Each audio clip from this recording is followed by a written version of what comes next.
Dear students, BCom part second and also for MCom ABST, आज income from salary का अपन लोग question number 16 करेंगे। पहले रोज़ की तरह से थोड़ा सा इस प्रश्न का खुलासा कर दिया जाए और फिर उसके बाद में अपन इसको स्टार्ट करेंगे। प्रश्न इस तरह से दे रखा है, वित्तीय वर्ष 2019-20 के लिए श्री अरुण कुमार जो मेसर्स ककरानिया ब्रदर्स अलवर में अकाउंटेंट है की आय का विवरण निम्नलिखित है। यानी एक प्राइवेट सेक्टर का कर्मचारी है और उसकी इनकम फ्रॉम सैलरी के बारे में आपको डिटेल दे रखी है। मूल वेतन दे रखा है 9,000 रुपये प्रति माह। और सेकंड पॉइंट में है, उनके द्वारा किए गए विक्रय पर 1% की दर से कमीशन 1 जनवरी 2020 से उनकी सेवा की शर्तों में परिवर्तन किया गया। उसको बिक्री पर 1% की दर से कमीशन दिया जा रहा था, लेकिन गत वर्ष में जनवरी 20 में, यानी ये गत वर्ष ख़त्म होगा मार्च में, और 3 महीने पहले उसकी सेवा शर्तों में परिवर्तन किया गया। इसके अनुसार उसको कमीशन देना बंद कर दिया गया, परंतु इस परिवर्तन के कारण उनको 10,000 रुपये क्षतिपूर्ति के देने पड़े। यानी जनवरी से कमीशन देना बंद कर दिया। जनवरी, फरवरी और मार्च 3 महीने कमीशन नहीं मिला, तो कमीशन मिलता है 9 महीने, और आगे से बंद कर दिया। लेकिन इसकी वजह से उसको नियोक्ता ने 10,000 रुपये का पेमेंट किया क्षतिपूर्ति के रूप में। वित्तीय वर्ष 19-20 या गत वर्ष 19-20 में उसके द्वारा किया गया विक्रय 10 लाख रुपए का था। चूँकि उसको कमीशन मिलेगा 2 महीने की बिक्री पर, तो ये 10 लाख रुपए की जो बिक्री है वो 12 महीने की है। तो आप इसी हिसाब से निकाल लेंगे कि 9 महीने की बिक्री कितनी होगी, जो 7.5 लाख आएगी। 10 लाख है बराबर 12 महीने की, 1 महीने के लिए 12 से डिवाइड और 9 महीने से मल्टीप्लाई कर देंगे, तो ये 9 महीने की सेल्स आ जाएगी, जिसके ऊपर आप लोगों को 1% की दर से कमीशन देना है, जो दे देंगे अपन। तीसरा पॉइंट है, वेतन का 10% महंगाई भत्ता। डीए मिलता है उसको, जो वेतन मिल रहा है उसका 10%, और ब्रैकेट में दिया हुआ है सेवा शर्तों के अनुसार। तो इसमें अपने कोई दिक्कत ही नहीं है, पहले से इन्होंने कह दिया कि वेतन इनको सेवा शर्तों के अनुसार मिल रहा है।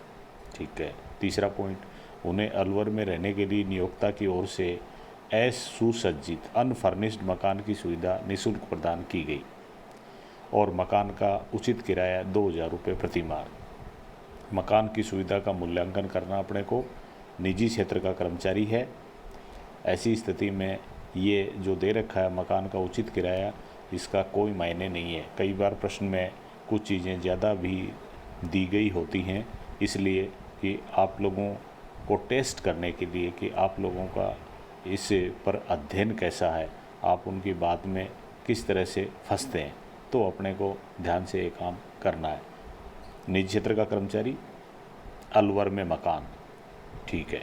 5 का पॉइंट, उन्हें मुफ्त पानी बिजली के प्रयोग की सुविधा भी प्रदान की गई है। वाटर और इलेक्ट्रिसिटी फ्री में, संपूर्ण वर्ष के लिए उसको रहने के मकान का पानी और बिजली का बिल 600 रुपये था, जिसका भुगतान नियोक्ता द्वारा किया गया। बिजली पानी की सुविधा दी जाती है विशिष्ट कर्मचारियों को, और दी जाती है तो वो कर योग्य होती है विशिष्ट कर्मचारियों के लिए। और विशिष्ट कर्मचारी किसको कहते हैं, ये आप लोग जान गए हैं। मोटे रूप से 3 पॉइंट होते हैं उसके, वो तीनों पॉइंट आप लोगों के ध्यान में होंगे। और मुख्य रूप से ये है कि उसका टैक्सेबल सैलरी है वो 50,000 रुपये से अगर ज़्यादा आती है तो विशिष्ट की श्रेणी में आता है। फिर 6ठा पॉइंट, कार्यालय एवं निजी उपयोग के लिए उन्हें अपने नियोक्ता से एक 2 लीटर क्षमता की कार मिली थी। यानी उसको कार मिल रही है और वो 2 लीटर क्षमता की है। अपने पास में कैटेगरी है 6 लीटर से कम और उससे ज़्यादा वाली, और उसी तरह से अपन उसका मूल्यांकन करते हैं। फिर ये कार दी गई। कार्यालय प्रयोग के खर्चे, ऑफिस के जो खर्चे हैं तथा चालक का वेतन 250 रुपये प्रतिमाह नियोक्ता द्वारा वहन किया जाता है, तो उसको कार दी गई है। और इस प्रश्न को, इस पॉइंट को पढ़ने से ये नहीं लग रहा कि ड्राइवर भी उसको निजी काम के लिए दिया गया है, ऐसा नहीं लगता। और ऐसा अगर स्पष्ट नहीं है तो ये माना जाएगा कि कार को कर्मचारी स्वयं चलाता है। और जब कार को कर्मचारी स्वयं चलाता है तो कार के चालक का वेतन जो अपन 900 रुपये लेते हैं वो कर्मचारी के वेतन में शामिल या कार के मूल्यांकन में शामिल नहीं करते हैं। नेक्स्ट पॉइंट 7, 400 रुपये प्रतिमाह की दर से विशेष भत्ता जो उसके बच्चे को हॉस्टल व्ययों की पूर्ति के लिए स्वीकृत किया गया। हॉस्टल अलाउंस एक बच्चे के लिए कितना मिलता है ये आप लोगों को पहले से ही पता है। अधिकतम 300 रुपये, तो 300 रुपये की छूट मिल जाएगी और 100 रुपये प्रतिमाह के हिसाब से टैक्सेबल कर लेंगे वो। फिर नियोक्ता ने गत वर्ष में रोजगार संबंधी कर का भुगतान किया है। टैक्स ऑन एम्प्लॉयमेंट, ये भुगतान कर्मचारी को करना चाहिए था और अब वो नियोक्ता ने कर दिया, तो वो कर्मचारी की आय में शामिल हो जाएगा और बाद में जो भुगतान किया गया है उसकी छूट भी मिल जाएगी। तो एक बार प्लस हो जाएगा, एक बार माइनस हो जाएगा। फिर 9th पॉइंट, नियोक्ता ने उनको कार्यालय में मुफ्त भोजन की सुविधा, फ्री लंच कार्यालय समय में, और एक समय के भोजन की लागत ये कहते हैं लगभग 65 रुपये है। गत वर्ष में 300 कार्य दिवस थे, यानी 300 दिन उसने भोजन करवाया है। और अपन जानते हैं कि एक दिन में वो ऑफिस टाइम में जो लंच करवाता है उसकी कीमत अधिकतम हो सकती है 50 रुपये। तो 50 से ऊपर ये जो 15 रुपये हैं हर दिन के, वो अपन 300 से मल्टीप्लाई करके टैक्सेबल कर लेंगे, ठीक है। नेक्स्ट 10th पॉइंट, उनके नियोक्ता ने उनको एक फ्रिज 7,000 रुपये के रियायती मूल्य पर बेचा। फ्रिज बेचा रियायती मूल्य पर 7,000 में बेचा। नियोक्ता के लिए फ्रिज की लागत थी 20,000 रुपये, परंतु विक्रय की तिथि को आयकर नियमों के अनुसार इसका अपलिखित मूल्य यानी इसका रिटर्न डाउन वैल्यू, और रिटर्न डाउन वैल्यू का मतलब है आफ्टर डेप्रीशिएशन, तो इसका मूल्य था उस दिन डेप्रीशिएशन घटाने के बाद में 16,000, जो 7,000 रुपये के रियायती मूल्य पर बेच दिया। 7,000 रुपये कम लिए। इन्होंने प्रश्न को थोड़ा सा इस तरह से दिया है कि आपके दिमाग की थोड़ी एक्सरसाइज हो जाए। 7,000 रुपये की रियायती मूल्य पर था वो 16,000 का, 7,000 रुपये की छूट दे दी, उसको कंसेशन दे दिया, तो इसका मतलब बिका कितने का, वो 9,000 का बेचा उन्होंने, 9,000 में बेच दिया, ठीक है। फिर उसके बाद में गत वर्ष में 30 दिन के अर्जित अवकाश का त्याग करने पर उसको 9,000 रुपये का वेतन अर्जित अवकाश के नकदीकरण के रूप में प्राप्त हुआ। वो गत वर्ष में एनकेशमेंट करवाता है लीव का, छुट्टियों के बदले में वेतन लेता है। जो छुट्टियां उसने अर्जित कर रखी थी, कमा रखी थी, उसके खाते में जमा थी, उसको प्रतिमाह 2 दिन का अवकाश अर्जित होता है, यानी एक महीने में उसको 2 दिन का अवकाश है अर्जित हो जाता है। अगर वो 2 दिन ये छुट्टी नहीं लेगा तो इसका वेतन ले सकता है। तो 12 महीने में उसके खाते में जमा होता है 24 डेज, 2 दिन, एक महीने के लिए 2 दिन, तो 12 महीने के लिए 24 दिन, 24 दिन जमा होता है। लेकिन उसने फ़िलहाल 30 दिन का अर्जित अवकाश वेतन लिया है, तो एक बार तो इनकम फ्रॉम सैलरी में जो मिला वो शामिल करेंगे, लेकिन मकान की सुविधा का मूल्यांकन करेंगे, वहाँ पर एनकेशमेंट या वेतन में शामिल करेंगे, वो केवल 24 दिन का ही होगा। मकान की सुविधा के मूल्यांकन की आप लोग थ्योरी देख लें, जिसमें स्पष्ट रूप से बताया गया है ये बात। और फिर लास्ट का पॉइंट है, ये मान लीजिए कि अलवर की आबादी 6.5 लाख है, 6.5 लाख अलवर में कर्मचारी रहता है जहाँ की आबादी है, और आबादी की 3 कैटेगरी दे रखी हैं और तीनों कैटेगरियों के अनुसार मूल्यांकन है। 7.5% है, फिर उसके बाद में 10% है और 15% है। तो इस कर्मचारी का जो अलवर में मकान आएगा वो 7.5% की कैटेगरी में आएगा। 7.5% मकान की सुविधा का मूल्य जब निकालेंगे तो वेतन निकालेंगे और उस वेतन का 7.5% मकान की सुविधा का मूल्यांकन होगा। तो इस तरह से एक बार इस प्रश्न का मैंने इस तरह से खुलासा किया और अब खुलासा करने के बाद में आप लोग इसको करेंगे अपन। और करने के लिए वही है, पहले आप प्रश्न पढ़ते हैं, उसके एक एक पॉइंट को देखते हैं और उसके बाद में करना शुरू करते हैं। करने के लिए सबसे पहले अपन ने लगाया हेडिंग, और हेडिंग होगा कंप्यूटेशन ऑफ टैक्सेबल सैलरी या computation of taxable income from salary.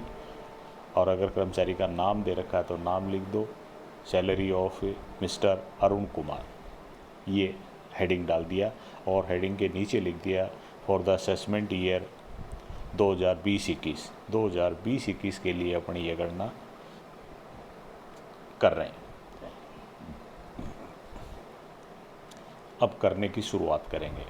तो सबसे पहले बेसिक सैलरी, बेसिक सैलरी के आगे आप एक ब्रैकेट लगा देंगे और जिसमें 9,000 को मल्टीप्लाई करेंगे 12 से, क्योंकि 9,000 रुपये प्रति मंथ उसको बेसिक सैलरी मिल रही है। तो अपन ने लिखा बेसिक सैलरी, एक ब्रैकेट लगाया, 9,000 इंटू 12 और 12 नामा 108, 1,08,000 लास्ट के कॉलम में लिख दिए अपन ने।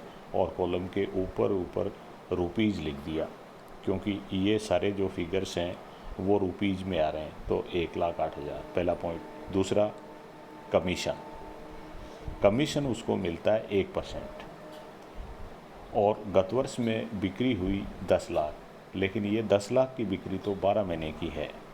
कमीशन उसको 9 महीने ही मिलेगा, क्योंकि जनवरी में ये तय कर लिया कि आगे से उसको कमीशन नहीं मिलेगा। तो 9 महीने का कमीशन मिलेगा उसको। तो 9 महीने की बिक्री देखेंगे पहले।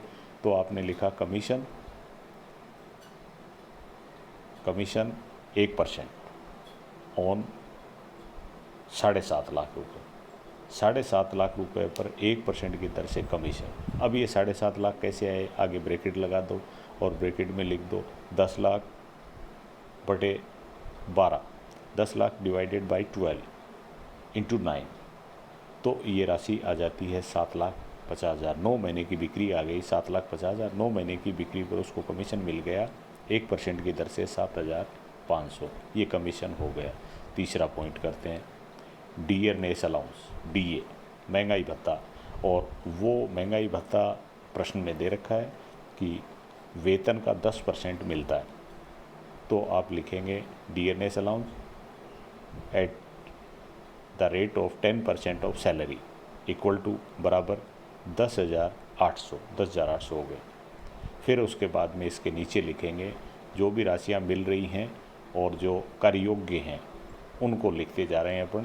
तो एक फिर उसको कमीशन बंद कर दिया जनवरी में, लेकिन उसकी वजह से क्षतिपूर्ति दी गई उसको, जिसको अपन इंग्लिश में लिखेंगे कंपनसेशन, क्षतिपूर्ति।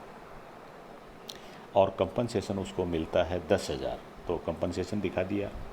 और फिर 5वां पॉइंट अपन ने दिखाया हॉस्टल अलाउंस। हॉस्टल अलाउंस जो उसको मिल रहा है वो 400 रुपये मिल रहा है एक बच्चे के लिए। एक बच्चे के लिए 300 रुपये तक कर मुक्त होता है।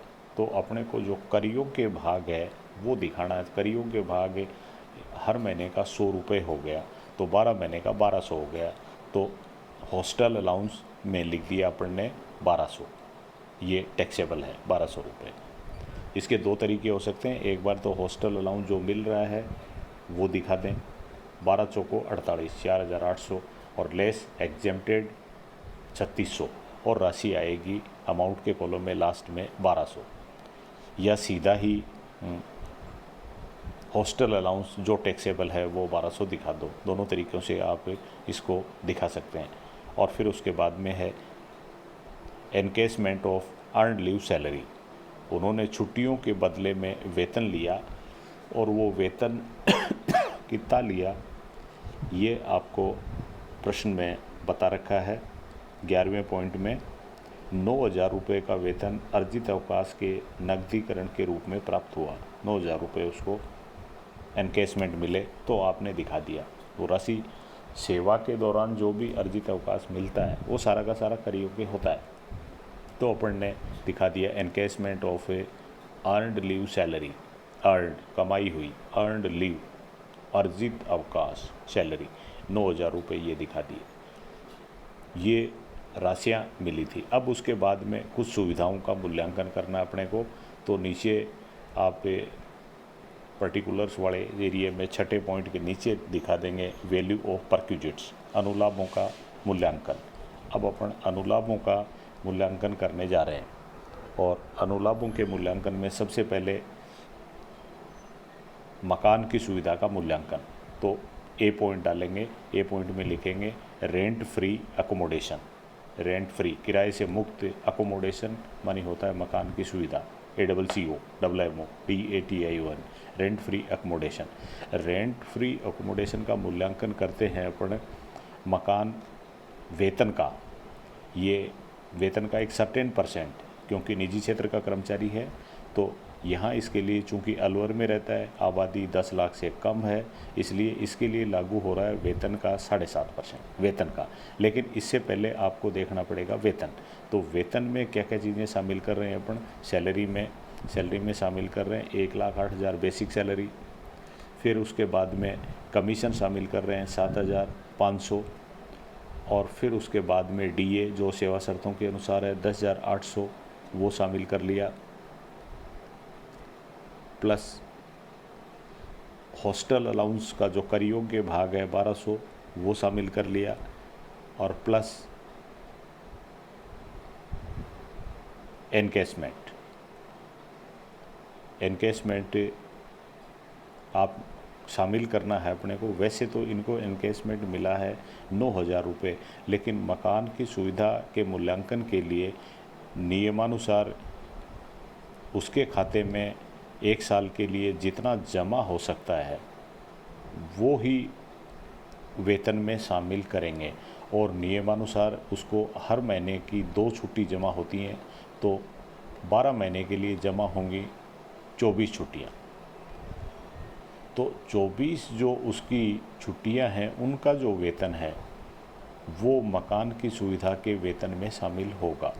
कुल मिला के इसलिए लिए थे 9,000 रुपये, तो आप लिखेंगे 9,000, और वो कितने दिन के लिए इन्होंने 30 दिन के, तो 9,000 डिवाइडेड बाई 30। और अब आपको चाहिए वो ले सकता है केवल 24 के, तो इंटू 24 मकान की सुविधा के मूल्यांकन के हिसाब से। तो आपने लिखा 9,000 डिवाइडेड बाई 30 इंटू 24, तो ये राशि आती है 7,200। ये है लीव इनकेसमेंट की। लीव इनकेसमेंट मिला है 9,000, लेकिन मकान की सुविधा के मूल्यांकन के लिए वेतन में शामिल करेंगे केवल 7,200। तो इस तरह से ये राशियाँ शामिल हो गई। 1,08,000 शामिल हुई, 7,500 हुई, 10,800 प्लस 1,200 और इनकेसमेंट की 7,200। ये सारी राशियाँ जोड़ते हैं तो राशि होती है 1,34,700, 1,34,700। ये मकान की सुविधा के मूल्यांकन के लिए वेतन आ गया। इस वेतन का आप करेंगे 7.5%, 1,34,700 इंटू 7.5% बराबर 10,103। ये मकान की सुविधा का मूल्यांकन हुआ 10,103। फिर उसके बाद में water and electricity charges paid by employer 600। फिर use of motor car for personal purpose, motor car की सुविधा दी गई, उसका मूल्यांकन करेंगे और ब्रैकेट में आगे लिख देंगे 1,800 इंटू 12। 6 लीटर से कम वाले के 1,800 होते हैं और 1 महीने के लिए इंटू 12 कर देंगे 21,600। फिर लंच फैसिलिटी जो इसको दी गई उसमें 50 रुपये तक कर मुक्त है, 15 रुपये हर दिन के कर योग्य हो जाएंगे। तो 300 इंटू 15 4,500 फ्री लंच फैसिलिटी। ये लंच फैसिलिटी के हो गए 4,500। और फिर उसके बाद में उसको फ्रीज बेचा गया कंसेशनल रेट पर, sale of fridge at concessional rate. वो फ्रीज उस टाइम था 16,000 का, लेकिन 7,000 रुपये की रियायत देते हुए बेचा गया। तो 16,000 में से 7,000 कम लिए, यानी कितने 9,000, 7,000 रुपये की रियायत पर बेचा तो वो फ्रिज था फिर 9,000 रुपये का। उस फ्रिज को 7,000 रुपये में बेच दिया तो 16,000 माइनस 7,000, 9,000 रुपये कंसेशनल रेट पर मूल्यांकन कर लिया अपन ने। 9,000 रुपये उसके आय में, और उसको लेने चाहिए थे 16,000, उसने लिए 7,000, तो 9,000 रुपये और उसके वेतन में शामिल हो गए। और उसके बाद में एक शामिल हो रहा है, एम्प्लॉयर ने इसके लिए प्रोफेशन टैक्स चुकाया, profession tax paid by employer 2,500, वो कर्मचारी को चुकाना चाहिए था लेकिन एम्प्लॉयर ने चुका दिया, तो ये माना जाएगा कि एम्प्लॉयर एक तरह से उसको वेतन दे रहा है या उसको अनावश्यक लाभ पहुंचा रहा है, तो अपन ने शामिल कर दिया profession tax paid by employer. इस तरह से ये राशियां आ गई। ये सारी राशियां जोड़ेंगे अपन तो ये हो जाती है ग्रॉस इनकम फ्रॉम सैलरी। इनको सबको जोड़ते हो तो ये राशि आती है 1,94,803। अब इसमें से दो चीज़ें घटती हैं, अगर प्रोफेशन टैक्स से चुकाया गया है तो वो घट जाएगा, और स्टैंडर्ड डिडक्शन हर परिस्थिति में अपन देते हैं, तो अपन ने घटा दिया लेस स्टैंडर्ड डिडक्शन, और वो है 50,000 की, एंड टैक्स ऑन एम्प्लॉयमेंट और घटा रहे हैं 2,500, तो 52,500 आपने घटा दिए 1,94,803 में से। और घटाने के बाद में अब जो राशि बचती है उसका नाम हो जाएगा taxable income from salary 1,42,303। Thank you.